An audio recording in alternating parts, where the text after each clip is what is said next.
Awesome stuff there. Welcome back, ladies and gentlemen, here to the Paladins Console League, or Series. No, League. Sorry. So many league series that we got going on. It's hard to keep track. My name is Rain Day, and that's Score Miser. He's joining me here for the next couple of sets, and we've obviously got some good ones heading up. If you're a fan of PS4, well, good, because that's what we're at. If you're a fan of Europe, well, amazing. Then we are in Europe, PS4. If you're a fan it's the perfect combo for you. of pointing at people in a flash, then you got to be really, really happy about the sets that we've got for you. Again, seeing one of our LAN winners, seeing this region already qualified, so much to kind of gauge as to how prepared they are and how their mentality will shift or has shifted, knowing they're already there and knowing how that is. And also just some other teams that we're going to be interested in seeing. BrutalFissure, you mentioned a team that you expected to give kind of a run for Flashpoint's money at a point, but it didn't really happen. Yeah, that was like one of the most unfortunate things. They look really solid, and that's the one thing Flashpoint has going for them. Like they're so far ahead.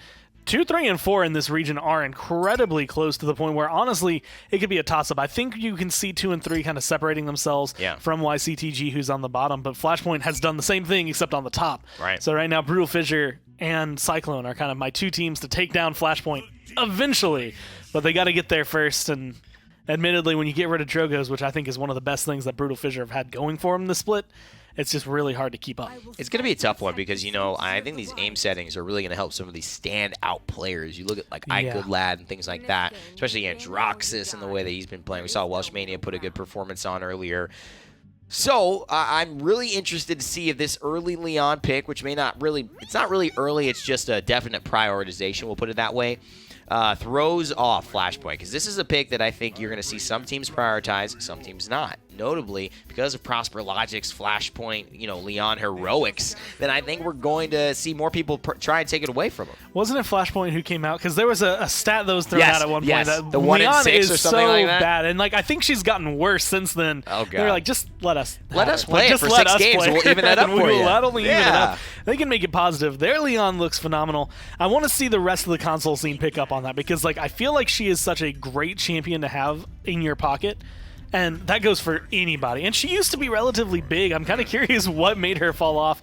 Maybe these new aim settings are going to make her go right back to the top. I'm really excited to see Genos again. I mean, let's not forget, ladies and gentlemen, that Luminary Genos is a thing, has been a thing, and the only thing that changed it was that he now does a little bit less damage. But if Solar Blessing Furia can still exist, if Yin can still exist, it's not because of the damage that they're doing, right? I mean, Genos is always able to contribute fairly decent damage. Doesn't get the 15% bonus anymore, but everyone else does. And that's a Ruckus, that's a Willow, that's an Androxus you're going to be scared of. Check us out in the poll. Let us know who you think is going to get the W.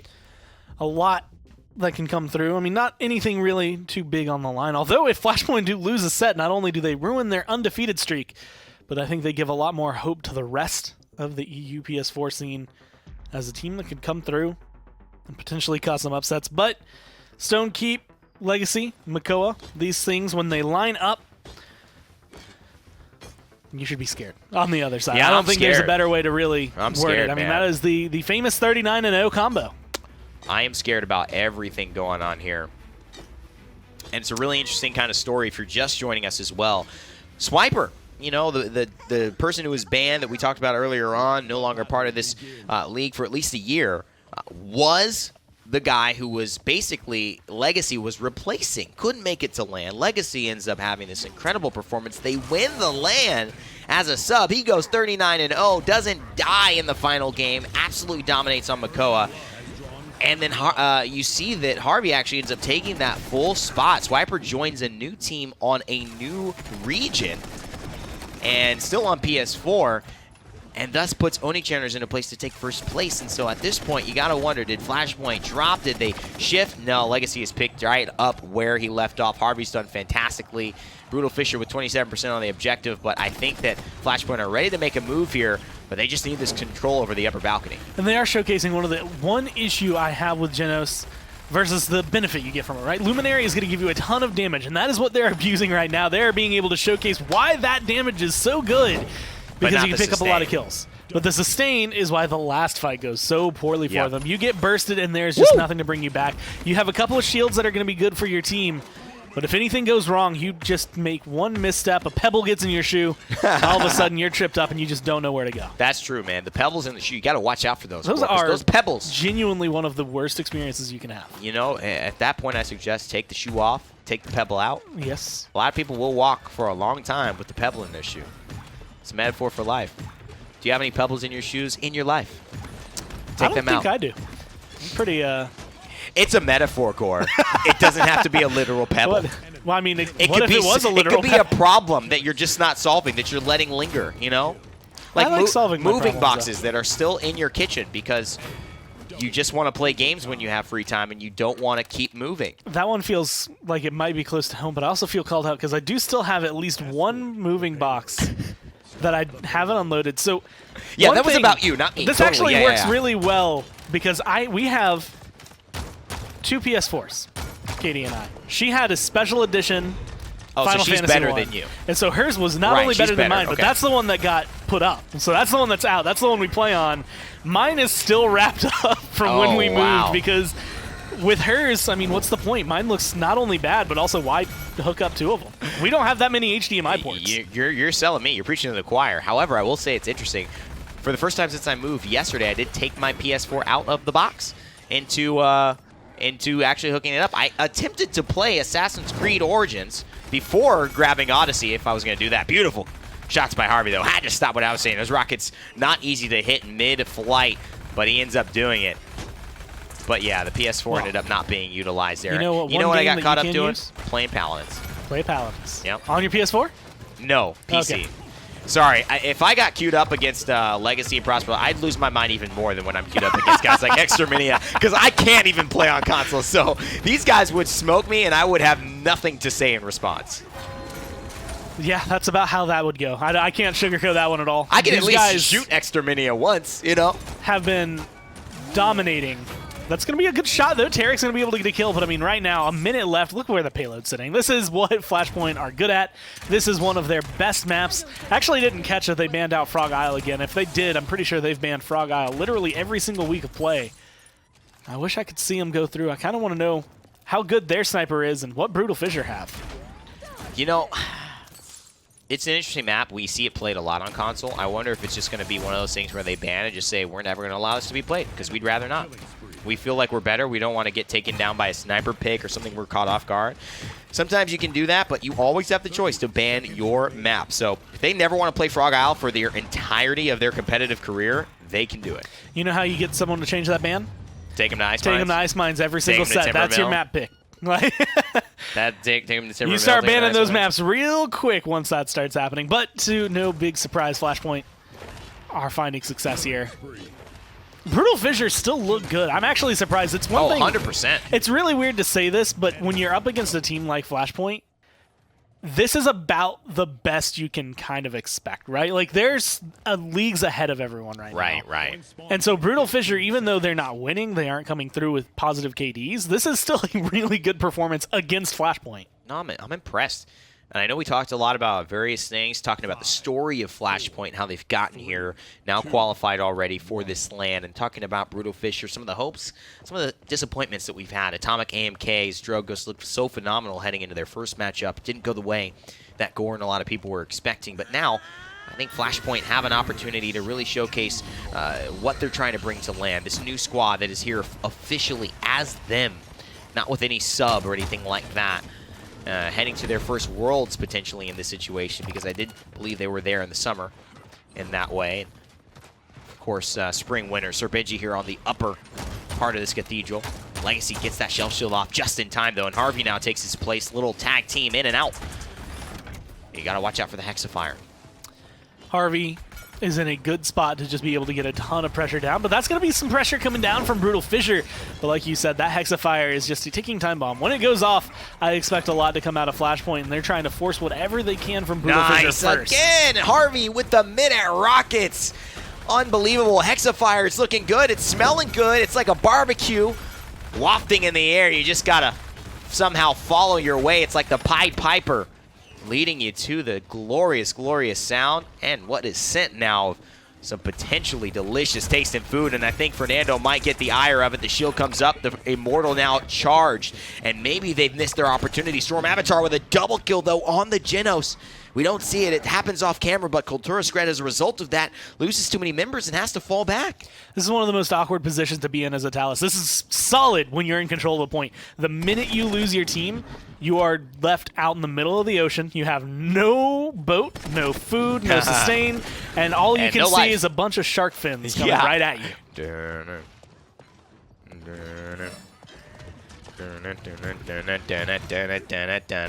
Prosper Logic up on the air. There's no Jaws here. Surprise. Not really. Harvey now maybe waiting for the Hexafire. Knows the Immortal is no longer, but he doesn't have Wrecker. So the shields last a little longer than he probably assumed. You can go either way with this Ruckus pick. All Cauterize and all Wrecker now applies to his Hexafire. That was a change that happened quite a while ago, but makes it that much more deadly against the Fernando. A lot of patience from him. And probably it didn't even need the Hexafire to win that point fight, Gore, I would say. Yeah. I mean, especially at that point, holding on to it as long as he did, I think is fine. And I think in a different echelon, that might have been kind of punished, right? Exactly. You're holding on to it a little bit too long. Dies and, but the fact that he comes back, he gets it off, it's going to be solid. And then all the headshots, that's the other thing. Ruckus, one of the things, actually Legacy had messaged me about with these aim changes, that Ruckus's headshots are so much easier to just confirm now. You can kind of trace, and you could see it on Talus, where he just kind of had to stand there and take it because there was not much else to do. Dude, it's a big deal. I mean, you just look at a champion, right? Imagine if Leon, you know, double Leon's damage, right? Well, cut that in half, right? Still, 1.5 damage. You know, if she's hitting for 600 a pop right there versus 400, it's a huge deal. It's a lot of pressure. And these champions are balanced around basically you hit a headshot and you get a lucky burst. But if you hit all headshots like a Ruckus sometimes oft can do, as Storm Avatar oft can hit his through times and spaces, then things start looking good for you in the squad. Minute and 18 now. I'm not sure Prosper Logic and the rest of Flashpoint are going to need much more time to do it. Storm Avatar, I feel like lightning came down and absolutely just took over. He hit two beautiful through times and spaces to clean up this one. A lot of kills coming down from Genos, which, like you had said earlier, is not typically something that you expect, but he was doing a ton of work throughout that entire game, that map, where it was not only the damage he's applying through, his teammates kind of vicariously through them, but also just him finding some really stellar ults. You know, and I love these angles, right? You start to line things up, you see where people are at. Wow. And there's a lot of room for error on that one. There's a lot of room for error, and he just goes for it. And sometimes the decision to go for it when they're distracted with other things, that's the big caveat. You have to have someone who's not just looking at you, looking at the point, looking at someone else, and then you do that. There's really not that much time to react. And look at that, Gormizer. It's exactly what you said. I didn't want it to come true. Exactly what you said. You ban out Frog Isle all the time. I know you've Eventually been doing some console work, but have you been doing some seances as well? Have you been... I've actually spoken with all the ghosts. Going into the void, the abyss? And, I gazed into the abyss. The abyss gazed back. It was a little weird, but I found that Ice Mines is in our future, unfortunately, depending on how you like Ice Mines, or fortunately, if you just love the map. But yeah, well, you know what? For me, it depends on draft, and let's see where that goes. You know what's so interesting? I recall, my mind is giving me flashbacks that this happened before. Honestly, that Flashpoint got taken to Ice Mines and they 4-0'd. Did that happen? That's a question for Blue. No, that actually does sound... That's a question for Blue, but I feel like this happened If it's before. in their region, then yes.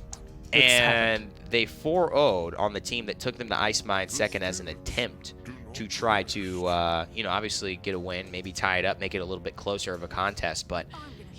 I don't have that game in mind. I don't think it was the BrutalFissure matchup. Could have been, though. Maybe they're trying their hand at it again. And our Grover Talus take it for BF. FP looking for the pip early on. Ooh-wee. That'll be fun. I like what Flashpoint are doing. I mean, Pip, actually, in this lineup, the way they're going for it, this might be Mega Potion. Like, this might be, let's go as healing as we can, as opposed to what I would typically expect as a kind of like to fill in for your blaster, similar to a Bomb King or your Drogos. Now...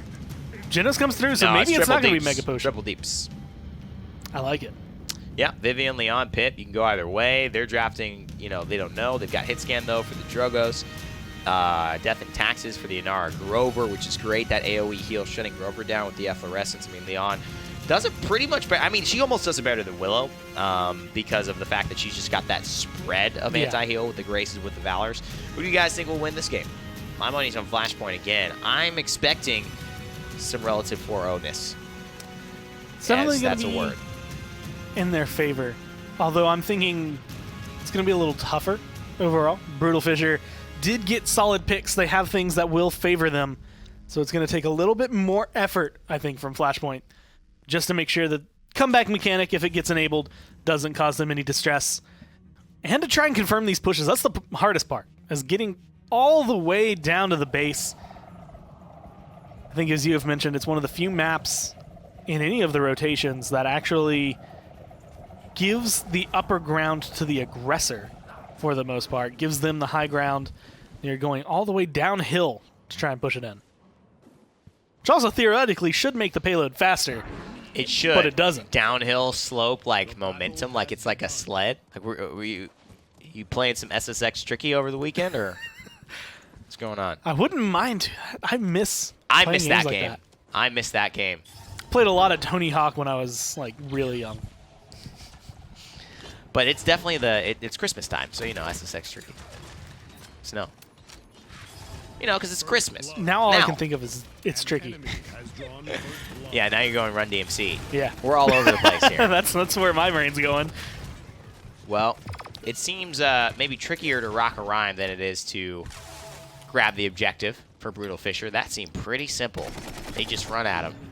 And that is kind of Flashpoint's lineup. You've got to do things aggressively. You've got to go as a unit, really make a push, find damage, burst somebody down, and get that 5v4 advantage. But with the Ashe, with the Inara, it's not going to be that easy. But now with the Pip around, things could get a little dangerous. You got to finish off Atomic, who is on this Drogos, making it so hard for the Legacy to get on the objective. This is a tough matchup for them. No one's been able to make a move. Prosper Logic has to go. They've got to go. They can't just get an Inara on the objective here. Gore, what's got to be done? I mean, at this point, someone on Flashpoint needs to get aggressive right now. 99-9 from Flashpoint as they're coming through. Not enough healing. Storm Avatar finally getting a kill. This is where you start to push forward as hard as you can, but you have to have someone on the point the entire time. Luckily, the map kind of lends itself to you in this kind of defense. If you get rid of them staggered out enough, it's a long walk back. But at the same time, you waste so much time getting to this point. I mean, I'm curious to see. Harvey actually might be going Mega Potion, my dude. If we take a look at some of these talents here. No, he's going Catalyst. I have not seen any bonus damage at all. There's the first bit of bonus damage I've seen from a Catalyst Pip all round. Maybe Harvey just getting used to it back again. It was a little bit of an odd showing. Maybe the spectator just didn't pick it up. And again, have my moments of doubt on the bonus damage showing up in these games, and maybe I'm just tripping. Nice through time and space. Does hit the Inara, but she ends up going into her Earthen Guard, so it's half the damage. 1,200, not going to kill her, but a beautiful follow-up from Harvey on the Evil Mojo. He dies, but he ends up getting Kultura Skred, and Hamanahenu falls off as well. BrutalFissure definitely showing a lot of signs of life, but they're just getting pushed back. And at this point, they're getting staggered out. They're taking fights that just aren't favorable. Yeah. But it's also that Flashpoint are really noticing where are you standing, where are you like trying to oppress us, push us back, and where can we apply pressure right back at you that is actually going to push your armor completely gone, right? You get that arrow in the right spot. It doesn't matter that they have this huge breastplate. It still found their heart. Absolutely. Legacy doing a great job of just min-maxing some of these moments. Fire Spit from Atomic AMK about to go and hit Prosper, but he just steps into it, and that way it doesn't explode. Really good frontline work there. Those little things help make a big difference for your damage dealers, being able to hold down choke points. And Atomic now has to wait. He's got the Fire Spit at the ready. Thrust up, and now he's forced to go on this left side. If anyone's able to support him, things could be bad. Again, the shield comes up just to block that, and it saves the life of Harvey. And so Legacy, two big moments there on the Fernando. It doesn't result in anything yet, but it keeps them involved. Oh, if that had been at the right angle, that could have been spot. But I think it clips the door. The Fire Spit clips the door. The rocket, too late anyway. Almost makes it through, but now you're just holding an angle. And this is one of those things, AMK has been phenomenal on this Drogos in the past. This is not necessarily, in my mind, the best Drogos map. This is not a good place to try and show him off. Yeah. He's going to be solid pretty much wherever, but it's really awkward to try and fight with him on this map. I can see both sides. I kind of like Drogos and I kind of don't like Drogos here. And it depends on the amount of pressure that you have. I think if you're relying on Drogoz a lot to apply the pressure himself, it's a little rough. But I think if he can kind of just be around, fire spit here and there, and then all of a sudden show up once somebody's dead, I think that's a nice little moment for Drogoz players everywhere around the world. I wonder, will we see the overtime take away? I think Legacy's going to get there. And here's one of the more dangerous times in all of Paladins when you get that early, actually really late overtime, and the team almost thinks it's time to go to sleep, get ready for next round, and oh, the defense is here. They've got 4 members. Atomic AMK has to go, but they've done such a good job of keeping him alive. Trying to find whatever he can. Shield's going to be ticking down slowly. But overtime still going strong here for Flashpoint. They're finding kills. They're still kind of staggered out. But as of right now, that's not going to be enough for them to be able to hold on to it. Everything pushed back. A couple of good kills pretty much right as that ticked into overtime made it difficult for Flashpoint. You can hold overtime as much as you want, but if it's one guy that's fighting for it, it's not going to do a lot. A lot of moments for a little bit more of an excellent play. And that's the thing. You see the triple DPS. It has moments where it's just awesome and moments where, oh, well, we didn't win that. And now time to try it again because it is on a knife's edge as far as success. One way you're good, one way you're horribly, horribly wrong. Flashpoint got it right, but couldn't finish it off. Or we have had some information given to us from Blue. He says that YCTG was the team in Week 2 that brought Flashpoint here, and it was a 4-1 victory for Flashpoint, so it's shaping up to potentially be the exact same scenario. Well, YCTG and BrutalFissure in my mind, there's actually a pretty big gap between the two, although the same thing can be said for Flashpoint and literally anybody else in PS4 in Europe. Right now, though, this is what matters. Immortal's going to come through, but you are so close to dead. A beautiful ult Evil Mojo comes through. Can you find the second kill? Unfortunately not. Oh my god, I think that was his Rune of Travel actually teleporting him out of the Polymorph CC into safety. Oh my god, no. Well, that's top fail. I'm going to give that one a moment of silence, honestly. Rest in peace. I have to pay respects. How long will they mourn me? I wish it would have been another. How long will they mourn? How long will they mourn my brother? That required Tupac right there. Not many things on broadcast require Tupac. Required Tupac, but that really did. That one brought it. Now, I mean, you're in a good spot. Actually, almost knocks Harvey off. Comes back, reclaimed 66-12. But the kills are still rolling in favor of Flashpoint. Drogoz gets a lot of good poke, but there are those moments, right, where the fire spit's online to potentially go through the window. You can get a lot of damage. Right. And he detonates it a little early, or he gets pushed away from it. It's a lot of timing misusage, I would say, from the side of the Drogoz, as well as just Flashpoint abusing the fact that it's going to take a while for that fire split to get there. And this is what we need. I mean, Atomic now is dead. This is potentially already a secured push if they can just keep the pressure up. They need to get the Ashe here, and that's the problem. They allow the Ashe to escape, then they get Atomic back. The two front lines is what's really hurting them from being able to pressure out the Drogoz. And so Hamanaheno and then the Ashe, they have a lot of room. Igudlad is not able to do much. You see there, just they run at him. He doesn't have a lot going on. Still doesn't even have a Luminary mark. Now he's finally going to get it. Harvey, though, has been kind of frontlining himself. Great play. Great little moment there to see the Rune of Travel pull the Talus back out, though. And you know what? It might have not have... I think it used to dispel the Polymorph, and it still might. I don't know if that got fixed or changed or was intended or... All I want is a teleporting chicken. But either way, he did at least teleport. And it might have been as a chicken, or it might have turned him back into normal. Some of the best things about this game is getting 5 people turned into a chicken. It doesn't matter. Like, I don't even care if you get all the kills. That's true. Just watching people run around, because it's distressing, right? Every other form of CC, you don't freak out. But when you turn into a chicken, all of a sudden, your mindset changes, because it's no longer just, I got to wait out this stun, or I got to wait out the root. It's like, I'm going to die. You know what? It's not even that, Gore. You know what it is? We make some of the best chickens in the realm. In the realm, and not in the in the world. I'm gonna say it. You know, people when they saw Realm Royale, boy, did people love that chicken. People still do love the chicken, and you know it's based off of Pip, who started it all. So what I'm saying is, when you get polymorphed in Paladins, you're getting one of the best chicken experiences outside of eating real life chicken that exists. I would definitely agree with that. I feel like being a chicken in the real world is probably not the best experience. No. Short life tends to end in tenderization. You become tenders or nuggets. Tenders or nuggets. Sometimes.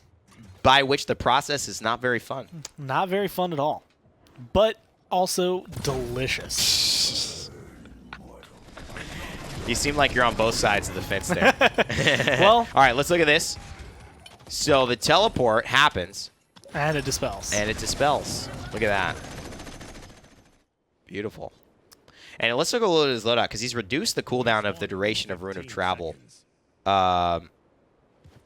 which is really nice. So he gets it back quite quickly. Quite quickly? Quickly. Quickly enough. Fast enough. Fast enough. 16% faster when it's active. I don't know if that translates over to the chicken, but if it does, you can be a zoom-in chicken. Either well, a lot of this is working, and this is the old school strat of I'm going to go try to kill someone or dismount whatever I can. Just dismounted one. And just hope for the best. You get Pip. He's going to beat you there, I think. Or did he get a couple? It looks like there might be some people lagging behind. No, okay, they're just a little behind versus where Pip is, who is still running up, but pretty much equal with where Kultura is. So the what works about that, it's super cool, is that it's not even the effect. He hit one person, but the psychological effect of having a teammate of a support get basically assaulted by the Talus. You don't know when the Talus is going to Rune travel back. Like, he could just take a 1v1, win it, and then you're screwed, right? So you get off your mount to try to help your teammate, and then he just Rune of travels, and he's like, well, I got 3, even though I only hit 1, because you all tried to stop. But again, the beautiful adage, you can have 99%, but you need 100 to get the point.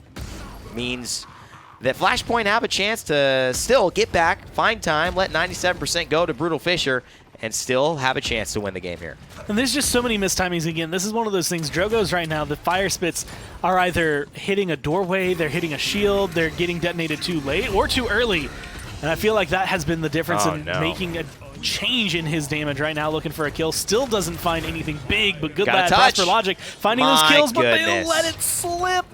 And you know, Prosper, I love you, but if you hit that presence on 5 people in the corner there, don't get blocked by the Ice Cube. I think that's GG.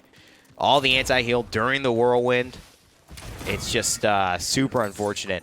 And it was a good play, and now they didn't handle that well. I mean, that ended up resulting in a loss. And so you have to say that you can expect it next round from Talus. Yeah. And now I think you can also go ahead, get your snacks out for what is going to be a long 2 minutes, because I don't think Flashpoint is going to let this pass this area. And if they do, then you have to anticipate that that payload is not going to get too much done. As right now, I mean, it's not one of those things. It looks impressive. Flashpoint looked fantastic here. Nothing's progressing in the game. This is it is actually going to be a complete stall for another minute and a half. Yeah, which is what makes you say, you know, really to me, I think it's smart that teams are trying to do this, but Flashpoint got to get real good at Ice Mines. They got to get they got a 4-0. That way they just can ban Frog Isle and no one will take them to Ice Mines.